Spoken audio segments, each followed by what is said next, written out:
नमस्कार। Globe TV Jharkhand के आलाप के इस कार्यक्रम में आप सभी को बहुत बहुत स्वागत है। आज हमारे साथ उपस्थित है भारत बचाओ आंदोलन के संस्थापक एवं योग गुरु श्री अरविंद प्रसाद जी, जिनसे हम स्वस्थ रहने के लिए कुछ विशेष जरूरी बातों को जान लेंगे। नमस्कार। आलाप के इस कार्यक्रम में मैं आपका फिर से स्वागत करती हूँ और आज की चर्चा में हमारे दर्शकों से भी आए हुए सवालों के बारे में हम आगे आपसे चर्चा करेंगे। तो पहले मैं आज के क्वेश्चन पे आती हूँ। हमारे जैसे कि डेली दिनचर्या में खान पान पे हम लोग ध्यान दें, हम लोग को विशेष ध्यान रखना पड़ता है, तो इनके बारे में आपका क्या राय है खान पान को लेकर? पहले तो हम आलाप के दर्शकों का स्वागत करते हैं और अच्छी बात है कि आपकी तरफ से भी कमेंट आ रहा है कि इस पर भी चर्चा होनी चाहिए। तो सबसे पहले ये मैं अपने बारे में कुछ बता दूं कि मैं अरविंद प्रसाद योग का बहुत गहनता से अध्ययन करता हूं और कराता हूं, और साथ में घरेलू चिकित्सा और राजीव भाई का जो विचार था उसको हम लोग भारत बचाओ आंदोलन के बैनर तले पूरे भारतवर्ष में संचालित कर रहे हैं कि कैसे इस भारत को स्वस्थ रखा जाए। और जब एक एक आदमी स्वस्थ हो जाएगा तो निश्चित रूप से हमारा भारत स्वस्थ रहेगा। और छोटी मोटी जो जानकारी है खान पान में कुछ गड़बड़ी के कारण कुछ जानबूझ कर अनजाने में हम लोग कुछ कर देते हैं गलत, उसके चलते बहुत सारा बीमारियां होती है। तो राजीव भाई केवल घरेलू चिकित्सा पर बताए हैं और उन्हीं के विचारों को हम लोग हर भारतीय को, हर पुरुष को जो समझते हैं इस चिकित्सा पद्धति को और भारत में रहना चाहते हैं, मतलब इंडिया से थोड़ा भारत की तरफ आना चाहते हैं, तो उनको निश्चित रूप से आलाप के दर्शकों को इसका लाभ होगा।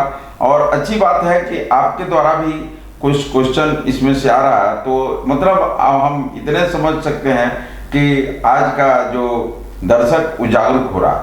तो जो हमारा जैसे प्रज्ञा जी का जो क्वेश्चन था कि खान पान का हमारे जीवन में बहुत बड़ा महत्व है। जैसे पानी का हम लोग करीब करीब 2 एपिसोड बताया कि कैसे पानी का होना चाहिए, कैसे पानी पीना चाहिए, कैसे उठकर बैठकर पानी पीने में, गर्म पानी, ठंडा पानी, सब कुछ कैसे कैसे एक एक चीज़ को बताया गया है।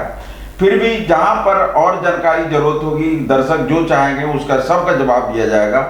हर बीमारी का इलाज हम इतने बोलेंगे कि आप अपने पास है, हमारे पास है। आप जब तक इसको चाहेंगे कि हम स्वस्थ रहेंगे तो निश्चित रूप से आप स्वस्थ रहेंगे, इसमें कोई दुख परंतु नहीं है।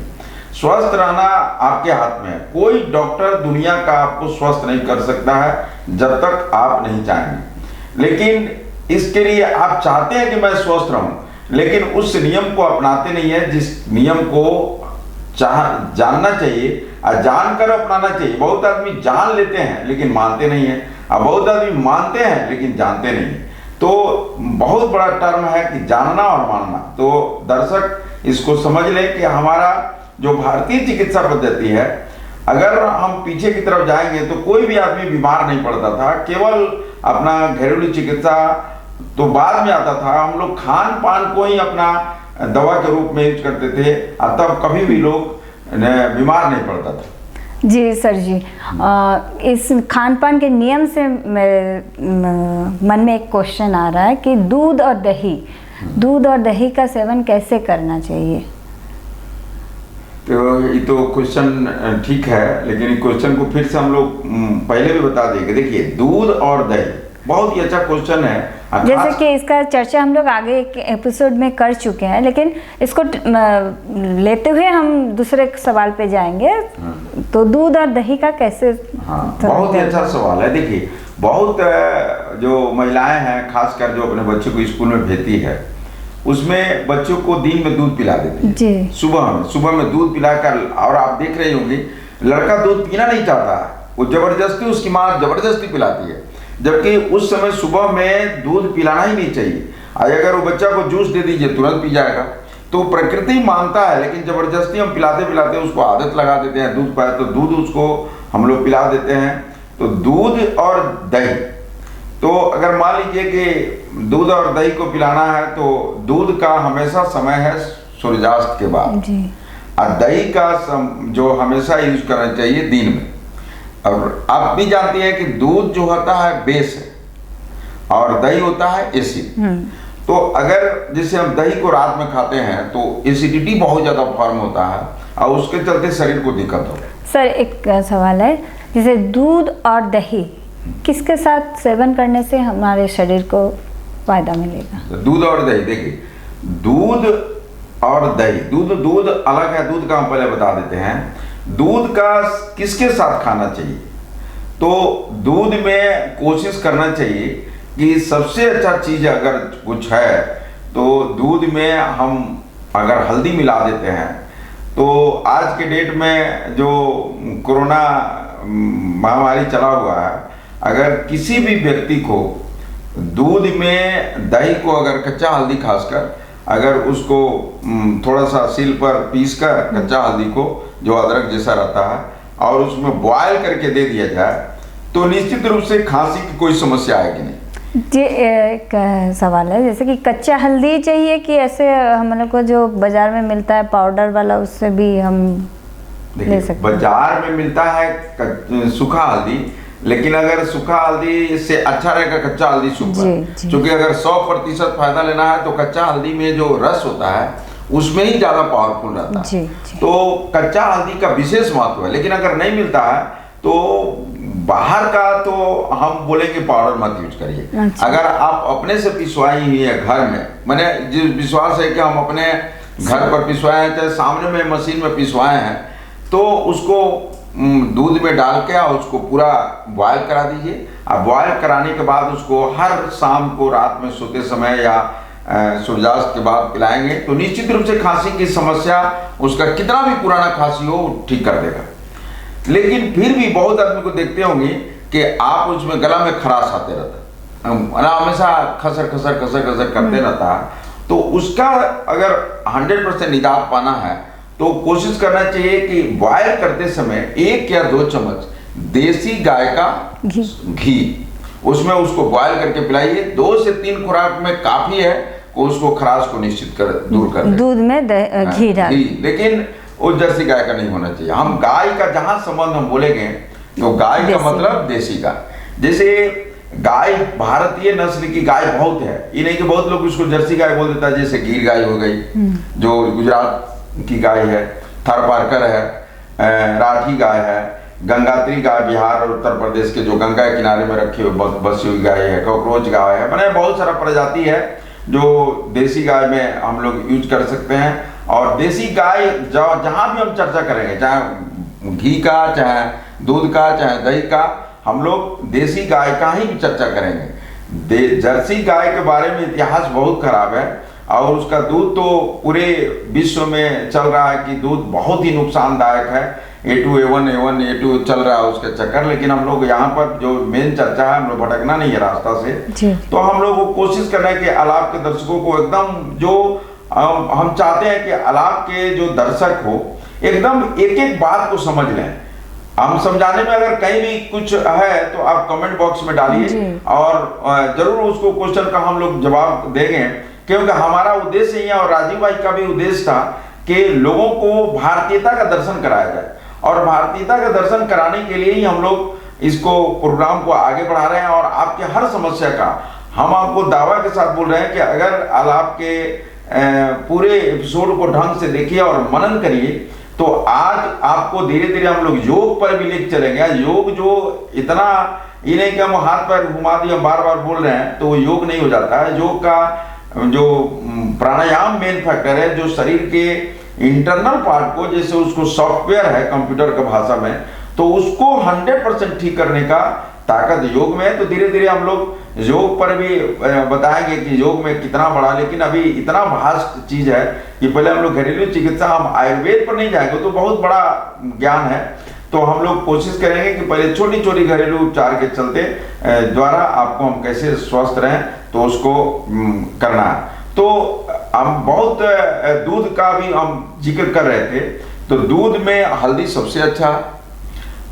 बहुत लोग उसमें गुड़ डाल देता है, तो अच्छा गुड़ रहेगा तो दूध में फटेगा नहीं, क्योंकि दोनों बेस है, गुड़ भी बेस है और दूध भी बेस है। तो लेकिन बहुत जो गन्ना होता है ऊसर भूमि पर बोया जाता है, जिसमें नमकीन आ जाता है गन्ना में, जिसके चलते वो दूध में डालते ही फट जाता है। तो हम नहीं जानते हैं कि दही दूध किस में जो गुड़ है वो कहाँ से आया है। तो कोशिश करना चाहिए कि अगर दूध में हम कुछ नहीं डालते हैं, हल्दी डाल के, कच्चा हल्दी या घी डाल के उसको सिप करके, और दूसरी बात की अगर देसी गाय का दूध पिएंगे तो इससे भी मिठास होता है, उसमें किसी दूसरा चीज की जरूरत नहीं पड़ती है। लेकिन फिर भी बच्चा लोग अगर नहीं मानता है तो मिश्री मिला दीजिए। चीनी तो भूल कर भी नहीं खाना, हम चीनी पर चर्चा हम लोग बाद में करेंगे। हाँ। तो मिश्री मिला सकते हैं, या खांड आता है जो चीनी का पहले का प्रोसेस है उसको मिला सकते हैं। लेकिन कोशिश करें कि अगर ऐसे ही हम आदत पड़ गया पीने का तो सर्वोत्तम है। तो दूध का ही पार्ट है। फिर भी अगर कोई दर्शक को अगर लगता है कि और हमको इसमें जानकारी चाहिए तो हम लोग जरूर जवाब दें। छोटा सा क्वेश्चन है, जैसे कि कोई बोलते हैं कि दूध में शक्कर या चीनी या कुछ मिठास डाल के ही पीना चाहिए, तो ये मेरा सवाल है कि ये कुछ डाल के पीना चाहिए या सिर्फ दूध पीने से कुछ? देखिए, जो लोगों को मिठास के लिए है ना, तो दूध में ऑलरेडी मिठास है जी, उसका नेचर, तो आप मतलब अलग से मिठास डालने का जरूरत नहीं है। लेकिन क्योंकि हम लोग क्या करते हैं टेस्ट के लिए, मैंने जीभ के टेस्ट के लिए उसको जरूरत पड़ता है। लेकिन मान लीजिए, देखिए दवा, अब जैसे हम एक सिंपल में अध्यात्म की तरफ थोड़ा सा बढ़ते हैं, जैसे ओम है, ओम एक पूरा ब्रह्मांड है, लेकिन अगर उसमें हम हरि ओम लगा देते हैं तो ओम का पावर सिकुड़ जाता है, मतलब एक पार्टिकुलर चीज को इंगित करता है। तो वही है, दूध एक विराट चीज है, उसमें हम चीनी मिला, खांड मिला दिए, चाहे शक्कर मिला दिए, चाहे मिश्री मिला दिए, तो उसके पावर को थोड़ा सा घटाते हैं। अच्छा। तो अगर हम ऐसे ही अगर पीने का आदत बना ले तो सुपर चीज है जी। ये नहीं कि हम उसमें कुछ मिला के टेस्ट के लिए मिलाते हैं, अपना जीभ के टेस्ट के लिए मिलाते हैं। तो लेकिन दूध में अगर हम हल्दी का प्रयोग करते हैं दवा बन जाता है, दवा बन जाता। जैसे गांधी जी का कोटेशन भी है कि गांधी जी गाय को हमेशा प्रधानता देते थे, और लेकिन वो बकरी का दूध पीते थे, बकरी का दूध पीते थे। तो लोग उनसे क्वेश्चन भी किया कि गांधी जी आप गौ माता का हमेशा चर्चा करते हैं, लेकिन आप दूध तो पीते हैं बकरी का। उनका तो उनकी साथ समस्या था, वो बोले भी थे कि मुझे, उनको अस्थमा का प्रॉब्लम था, तो अस्थमा का प्रॉब्लम था तो इसलिए उनको अस्थमा में वो दवा का काम करता है, और दूध है अमृत, तो उनको अमृत की जगह पर दवा की जरूरत था, इसलिए बकरी का दूध। हाँ, तो दूध वाला जो पार्ट है, और इसमें से अगर क्वेश्चन नहीं है तो दही का, हाँ, तो दही का जहां तक संबंध है, तो पहले भी हम लोग इसके पहले वाला एपिसोड में बता चुके हैं कि दही का सबसे बड़ा दुश्मन है नमक। नमक नहीं खाना चाहिए। अगर नमक डालते हैं तो हानिकारक है। अगर मान लीजिए कि आप किसी भी हालत में अगर छाछ बना रहे हैं तो उसमें सेंधा नमक डालने का हम लोग थोड़ा सा प्रोविजन है, बताते थे। लेकिन जो दूध और दही भी हम लोग बता चुके हैं कि एक साथ नहीं खाना है। अगर मान लीजिए कि कहीं पार्टी में गए तो दिन का भोजन है तो दूध का आइटम भी दे रहे हैं, दही का भी आइटम दे रहे हैं, तो दिन का भोजन है तो दही का आइटम खा लीजिए, रात में अगर खा रहे हैं तो दूध वाला आइटम ले लीजिए। आप अपने सेलेक्टिव कर लीजिए कि हमको क्या खाना है, लेकिन दोनों को एक साथ मत खाइए, दोनों को एक साथ मत करिए। दही का जो है ये तो हो गया कि दूध के साथ नहीं खाना है और उसमें नमक भी नहीं डालना है। और अगर अब हम चलते हैं कि दही का सबसे अच्छा दोस्त क्या है, दोस्त दही का सबसे अच्छा क्या है, तो दोस्त है दही का सबसे अच्छा गुड़ में क्या होगा, राब हो सकता है, मतलब लिक्विड गुड़ हो सकता है, खांड हो सकता है, गुड़ हो सकता है। हम जानते हैं कि गुड़ जो है दूध का, जो गन्ना का एंड प्रोडक्ट माना जाता है, सबसे माने राब हुआ, राब के बाद खांड, जो सबसे ज्यादा जो टेम्परेचर पर बनाया जाता है वो गुड़ बनाया जाता है। तो गुड़ राब वगैरह डाल देने से उसका जो मित्र जीवाणु जो उसमें रहता है सब, वो और बहुत तेजी से ग्रोथ करने लगता है और उस बहुत ज्यादा फायदा करता है। और एक और चीज है कि जो दही का और भी एक आइटम है जो प्याज है। दूध दही के साथ अगर हम प्याज को काट के और उसमें दही में खाते हैं, केवल प्याज, तो बहुत ज्यादा फायदा करता है। हाँ, बहुत ज्यादा फायदा करता है, एसिडिटी को दूर करता है अगर उसमें, लेकिन नमक नहीं डालना है। बहुत लोग क्या करता है, प्याज भी डाल देता है और नमक भी डाल देता है, जी, रायता जो है रायता वगैरह बनाता है। और आपको इसमें अच्छा हुआ क्वेश्चन अभी बढ़ रहा। तो दूध दही में केवल और केवल दीजिए तो प्याज दीजिए, प्याज को छोटा छोटा टुकड़ा काट के, और दही लास्ट में खाने के बाद जो आदमी खाता है तो बहुत लोग मीठा खाता है, तो मीठा की जगह पर अगर गुड़ खाते हैं तो सर्वोत्तम है। जो चीनी का जो मीठा वगैरह बनता है, गुड़ 1 चम्मच चाहे लिक्विड हो चाहे ऐसे भी खा लें तो पचाने के लिए बहुत ही अच्छा काम करता है।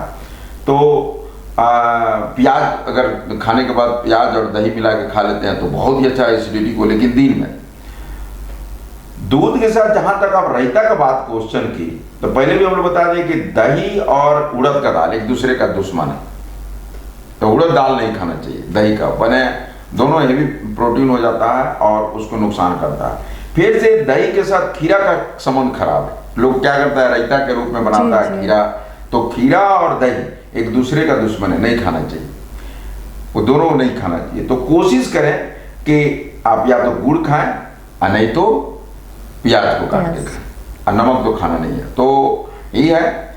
उसी के साथ साथ और हम आपको इसमें बताते हैं कि दूध का एक आइटम है, अगर हम उसके साथ अगर खा ली तो अगर आपको तकदीर खराब है, जैसे आपका क्वेश्चन इसमें है कि दूध और प्याज एक दूसरे का क्या दोनों में रिलेशन है, तो समझिए कि दूध और प्याज अगर एक साथ हम खा लिए भूल कर, तो मान लीजिए खाना खा रहे हैं, तब बोलिए कि दूध और प्याज कैसे लोग खाएंगे। लेकिन मान लीजिए खीर आइटम कोई दे दिया और सलाद के रूप में प्याज दिया हुआ है, तो प्याज भी खा रहे हैं वहां पर और खीर भी खा रहे हैं, तो अगर तकदीर खराब है तो आपको एक दिन में लिकोडर्मा हो सकता है, इतना खराब असर पड़ता है। स्किन डिजीज का सबसे खराब दुश्मन वो दूध और प्याज है, जबकि दही के साथ प्याज का बहुत ही अच्छा संबंध है, लेकिन अब दूध का प्याज के साथ एकदम मने समझिए कि जानी दुश्मन है।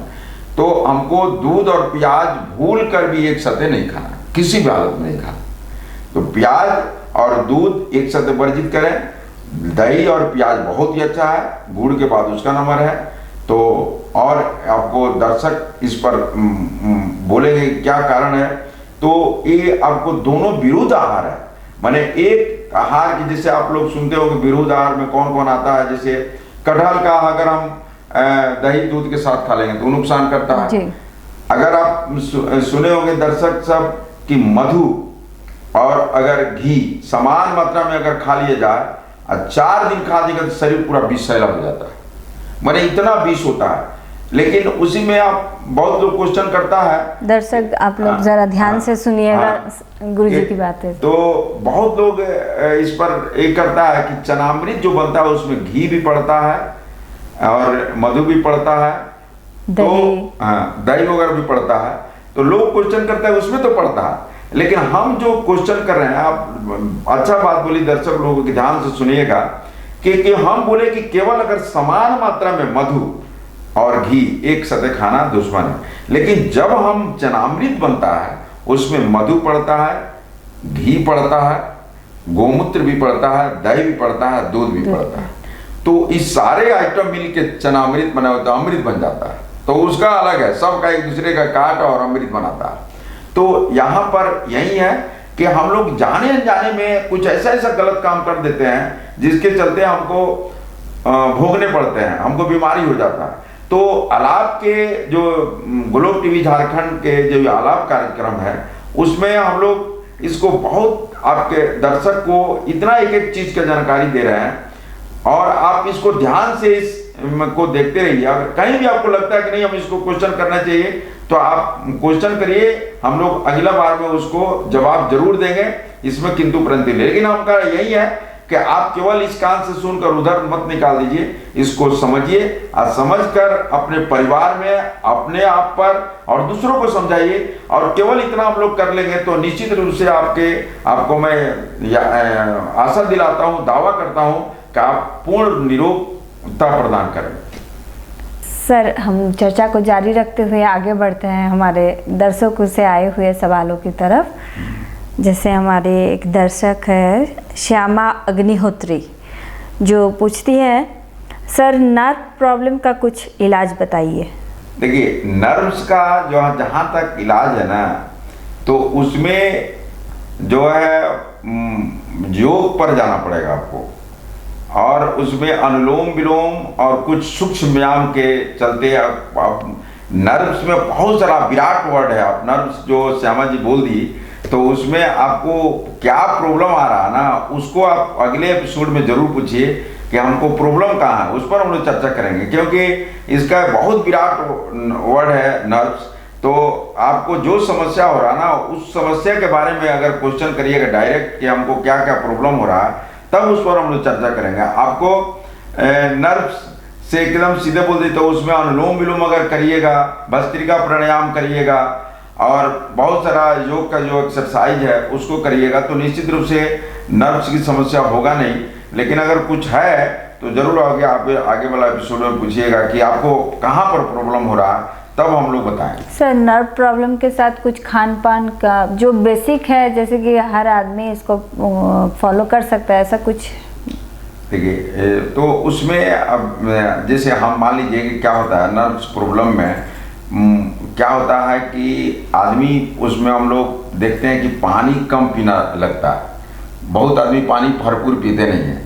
तो जो पानी अगर पिएंगे भरपूर, चूँकि इस शरीर में सब हम जानते हैं, हम भी जानते हैं, आप भी जानते हैं, दर्शक भी जानते हैं कि 3/4 पानी है शरीर में। जैसे ब्रह्मांड में 3/4 पानी है, हमारे शरीर में वही हाल है पानी का।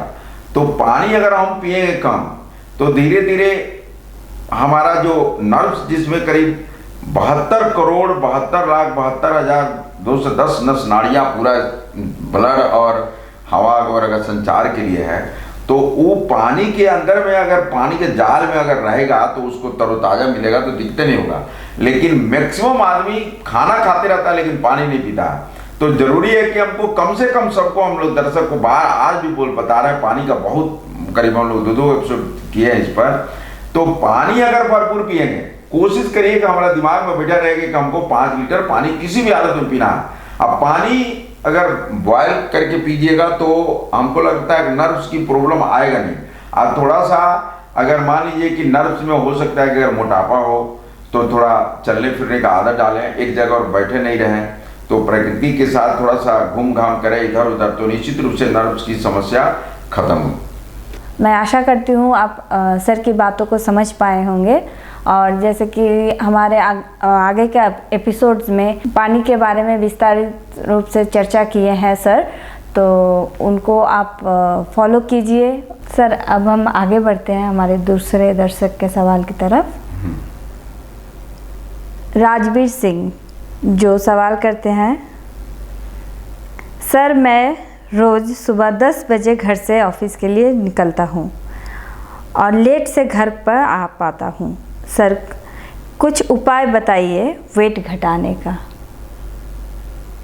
तो राजवीर सिंह जी, आप 10 बजे निकलते हैं और लेट से आते हैं, तो ये तो बहुत ही अच्छा है कि आप सुबह में थोड़ा सा मैनेज करिएगा, तो योग प्राणायाम कर लीजिएगा। योग प्राणायाम कर लीजिएगा तो आपको वेट, तो प्राणायाम से जो सूर्य नमस्कार करिएगा और वाला कुछ जॉगिंग कर लीजिएगा, और कपालभाति अगर ढंग से कर लीजिएगा तो वेट ऐसे ही आपका घट जाएगा।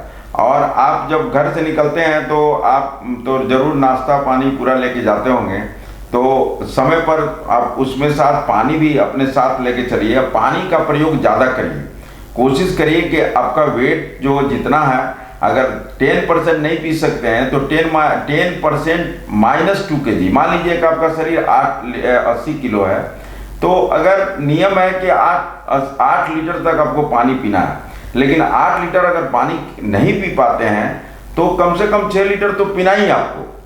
और आप खाना को थोड़ा भले कम कर दीजिए, पानी को बढ़ा दीजिए। देखिएगा आपको घुट घुट कर पानी पीजिए। अगर मान लीजिए कि आप ऑफिस में बैठे हुए हैं, ऑफिस में आप करते हैं वहाँ पर, तो आप जहाँ भी ऑफिस से चाय पीने के लिए लोग वहाँ पर हर ऑफिस में रहता है, चाय बनाने वाली रहती है पिलाने के लिए, तो उसको बोल दीजिए कि हमको चाय न पिलाकर 1-1 कप पानी हमको देते रहे, और उस पानी को घुट घुट के पीजिए आप। मैंने एक बैठे हुए ऑफिस में काम कर रहे हैं, घुट ले लीजिए, मुंह में चला के पी रहे हैं, फिर से रख दीजिए, फिर से मुंह में घुट के चला के पी लीजिए। देखिएगा आपका वेट केवल घुट घुट के पानी और गर्म पानी के प्रयोग करने से कम 6 लीटर आपके दिमाग में रहना चाहिए कि हमको 6 लीटर पानी पीना है। मान लीजिए कि आप 10:30 बजे ऑफिस में पहुंचते हैं, 6-7 बजे ही आते हैं, तो आप हिसाब लगा लीजिए कि हम सुबह में कितना पानी पिए, रात में हम जाएंगे तो बाद में कितना पानी पिएंगे। उस पीरियड में जितना रेस्ट पानी को केवल ऑफिस पीरियड में पी जाइए। अभी बोलिए कि हमको पेशाब तो लगेगा, लगने दीजिए, लेकिन आपको मैं दावा के साथ बोल रहा हूं कि अगर केवल पानी का फॉर्मूला को अपना लीजिएगा कि घुट घुट के पानी और गर्म पानी पीना चालू कर दीजिएगा, तो 3 से 4 महीना के अंदर में आप जितना वेट चाहते हो उतना होगा। वो आप पर निर्भर करता है कि आप कितना जल्दी घटा सकते हैं। बहुत बहुत शुक्रिया अरविंद जी। मैं आशा करती हूँ राजवीर जी आपको अरविंद जी का बात बहुत ही अच्छे से समझ में आया होगा, और सर जो बताए उनको आप आगे भी फॉलो कीजिए, आपको लाभ ज़रूरी मिलेगा। और बाकी दर्शकों से भी मेरा अनुरोध है, अगर आपके शरीर संबंधित कुछ भी सवाल आते हैं तो आप हमारे कमेंट्स बॉक्स में ज़रूर उसको लिख के भेजिए, और हम कोशिश करेंगे आपको उनके जवाब देने का। इसके साथ ही आलाप का ये कार्यक्रम आज यहीं पे समाप्त होता है। हमारे चैनल को लाइक एंड सब्सक्राइब करना ना भूलें। नमस्कार। नमस्कार।